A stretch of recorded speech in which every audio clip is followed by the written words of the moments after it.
Yun mga kipips, oh, may nakita nga tayo dito nagtitinda ng merienda. Tingnan nyo, bangis mag-balance, oh.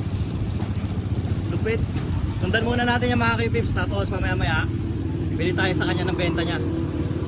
Bangis, oh.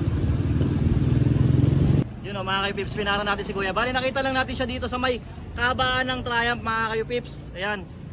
Sinong gumagawa, Kuya, ng ano nyo, paninda nyo? Mama ko po yung gagawa nito, tsaka ako po nagbibenta. Ay, ikaw nagbebenta, mama mo gumagawa. Anong pangalan mo nga, Kuya? Mark Anton Navarro po. Yun, si Mark Anton. Kuya Mark, ano pa ba yung mga ibang benta mo dito bukod sa Palitaw tsaka sa Biko? May iba po kami tinda, mga bilo-bilo po, biko, tsaka yung mga ano po, iba pong Shanghai. Ah, bali araw-araw iba-iba yung benta mo.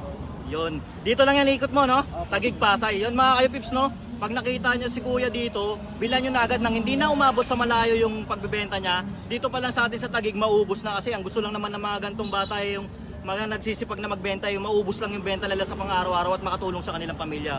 Yun mga kayo pips, no? Suportahan natin si Kuya Mark. Anton Navarro. Ayan, tingnan natin.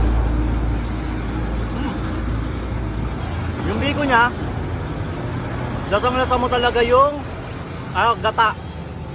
Ganda ng pagkakaluto.